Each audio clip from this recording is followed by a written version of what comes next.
1,00,000 మంది శివభక్తులతో కలిసి మహారుద్రాక్ష పూజలో పాల్గొనండి. వెంటనే కాల్ చేసి మీ పేరును నమోదు చేసుకోండి. మనం రకరకాల పంచతంత్ర కథలు చెప్పుకుంటున్నాం. అందులో భాగంగా ఒక కొత్త కథ చెప్పుకుందాం. పూర్వం ఒక నగరంలో నలుగురు బ్రాహ్మణ యువకులు స్నేహంగా ఉండేవాళ్ళ. అయితే వీళ్ళు ఇళ్లలో ముగ్గురు బాగా శాస్త్రాలు తెలిసిన వాళ్ళు, రకరకాల మంత్రాలు శాస్త్ర పరిజ్ఞానము కలిగిన వాళ్ళు. 4వ వాడు ఎక్కువగా విద్యాగంధం అంటిన వాడు కాదు. అంటే బేసిక్ స్టడీస్ దగ్గర అబ్బాయి బాగా చదవలేకపోతున్నాడని పాఠాల నుంచి తొలగించి ఏవో వేరే విద్యలు నేర్చుకున్నాడు, కానీ చదువు లేదు. కొంచెం అజ్ఞానిగా కూడా ఉండేవాడు. కానీ అంటే శాస్త్ర పరిజ్ఞానం లేక అజ్ఞానమే, కానీ లౌకికమైన జ్ఞానం ఉండేది. వీళ్ళ ముగ్గురికి కావాల్సిన రకరకాల వ్యవహారాలకి సహాయాలు చేసేవాడు, మాట సహాయం చేసేవాడు. ఎక్కడికైనా వెళ్ళినప్పుడు తను తోడుగా ఉండేవాడు. ఏదైనా పని కావాల్సినప్పుడు దానికి ఏం మార్గమో ఉపదేశించేవాడు. ఇట్లా చేసుకునేవాడు. అయితే వీళ్ళు నలుగురు ఓసారి ఏమనుకున్నారంటే, ధనం లేకపోవటం వల్ల మనకు చాలా సమస్యలు వస్తున్నాయి. ఇన్ని శాస్త్రాలు చదువుకున్నాం, ఇంత విద్యొచ్చు, మన ఊర్లో మన విద్యకి పెద్దగా రాణింపు లేదు, ఎక్కడైనా బయట దేశానికి వెళ్ళి సంపాదించుకొద్దామని అనుకున్నారు. నలుగురు బయలుదేరారు. ఎక్కడో ఒక చోట విడిది చేసినప్పుడు ఏమనుకున్నారు, నేను ఆ పని చేస్తాను, నువ్వు ఈ పని చెయ్యి నీ మాట్లాడుకున్నాక ఈ 4వ వాడు ఏం చేస్తాడు, వీడేమి విద్య లేదు, శాస్త్రజ్ఞానం ఉన్నవాడు కాదు, నువ్వు వెనక్కి వెళ్ళిపోమని మిగిలిన వాళ్ళలో 2 గట్టిగా అన్నారు. నీకు ఎందుకు, నువ్వు మాకే సహాయం చేస్తావు, నీకు ఎలా డబ్బు వస్తుంది, మా డబ్బు మీద నువ్వు తినాల్సి వస్తావు, కాబట్టి నువ్వు వెనక్కి వెళ్ళిపోమంటే ఇంకొకడు ఉన్నాడు, 2 కాకుండా 3వ వాడు, పర్వాలేదులే వీడు మనకి పని సాయం ఉంటాడు, మనిషి సహాయం ఉంటాడు, నలుగురిలోకి వెళ్ళినప్పుడు 4వ మనిషిగా ఉంటాడు, ప్రయాణంలో 4వ వాడిగా ఉంటాడు, సామాన్లు మోస్తాడు, మనం ఏదైనా పనిలో పడితే మనకు ఆహారం ఏర్పరిచే వ్యవహారం అయినా వీడు చేస్తాడు. అంతగా అయితే నేను నాకు వచ్చే ధనంలో కొంత వాటా నేను వీడికి ఇస్తాను, మీరు ఇచ్చినా ఇవ్వకపోయినా వీడిని తీసుకెళ్దామని బలవంత పెట్టాడు. సరే, మిగిలిన వాళ్ళిద్దరూ కూడా వాళ్ళకి పెద్దగా అతన్ని వెనక్కి పంపడం ఇష్టం లేదు నిజానికి, కానీ ఉపయోగపడ్డు, వేస్ట్ కదా, ట్రిప్ వేస్ట్ అని భావించారు. కానీ ఇతను బలపరిచేసరికి ఒప్పుకున్నారు. నలుగురు కలిసి వెళ్ళారు. తూర్పు దేశం వెళ్దామనుకున్నారు వాళ్ళు. ఆ దారిగా ప్రయాణాలు చేసుకుంటూ వెళ్ళారు. ఆ తూర్పు దేశానికి దగ్గరలో ఉన్నటువంటి ఒక అడవిలోకి ప్రవేశించారట. నలుగురు వెళ్ళారు. వెళ్తే వీళ్ళు ఒక చెట్టు కింద కూర్చుని కబుర్లు ఆడుకుంటున్నారు. తెచ్చుకున్న మధ్యలో అంటే ముందు ఊళ్ళల్లో కట్టించుకున్న ఆహారం ఏదో తిన్నారు. సమీపంలో ఏవో చెట్టుకాయలు కనపడితే అవి కూడా కోసుకున్నారు.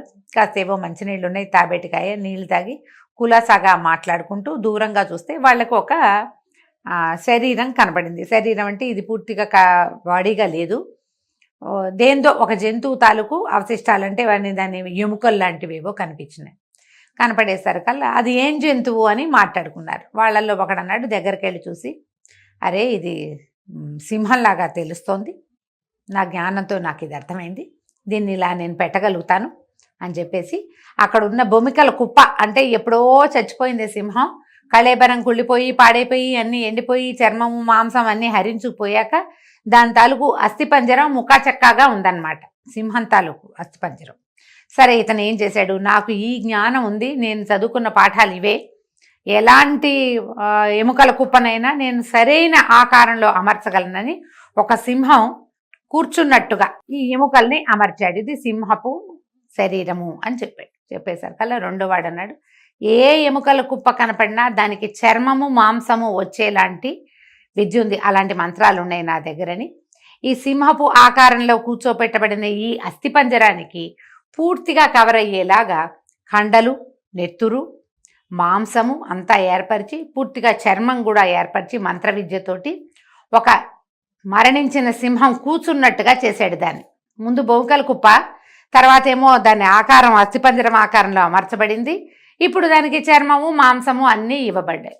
చూసరికల్లా భలే ఉంది, నిజంగా నిజపు సింహంలాగానే ఉంది, ఎంతో బాగుందంటే 3వ వాడు అన్నాడు, అరే నా ప్రజ్ఞ చూడండి, ఇప్పుడు మీరు ఒకడేమో అమర్చగలడు, 2వ వాడు దానికి అవయవాలు సరిపడేలాగా అంటే చర్మాన్ని దాన్ని అమర్చి దాన్ని రియల్గా కనపడేలాగా చేయగలడు, నేను దాన్ని రియల్గానే చేయగలను, దీనికి ప్రాణం పోసే విద్య ఉంది నా దగ్గర, నేను ఆ శాస్త్రాన్ని చదువుకున్నాను, మరణించిన జంతువుకి లేదా వ్యక్తికి నేను ప్రాణం పోయగలను, ఈ సింహానికి ప్రాణం పోస్తానన్నాడు అని మంత్రం చదవబోయాడు. 4వ వాడు అజ్ఞానిగా మనం చెప్పుకున్నాగా, చదువుకోలేదు, ఒట్టిగా ఫిజికల్ హెల్ప్కి మాత్రమే, శారీరక సహాయం మాత్రమే చేయగలడు అని చెప్పుకున్నవాడు గబుక్కొని చేతులు పుచ్చుకున్నాడు. ఒరే నాయన, దీన్ని గనక ప్రాణం పోసావా, అది గనక బతికొచ్చిందా, మన నలుగురిని తినేస్తుందిరా, వద్దు వద్దు, నీ పని చెయ్యొద్దంటే వీడికి పిచ్చి కోపం వచ్చింది.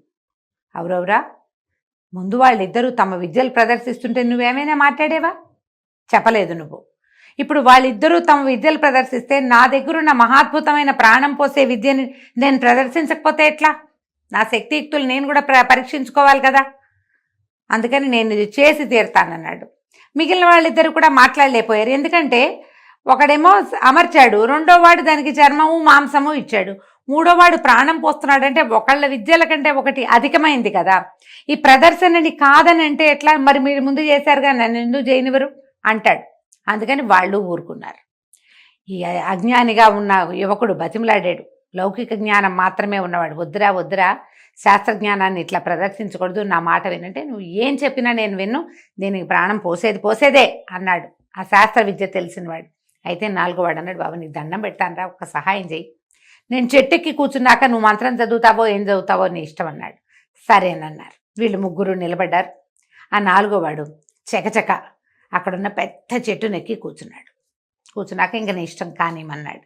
ఈ శాస్త్ర పరిజ్ఞానం ఉన్నటువంటి మంత్రవేత్త మంత్రాన్ని పునశ్చరణ చేసుకుని తమ తాబేటికాయలో ఉన్న నీళ్లు ఆ చచ్చినట్టుగా కూర్చుని ఉన్నటువంటి సింహం మీద చల్లి మంత్రం చదివాడు.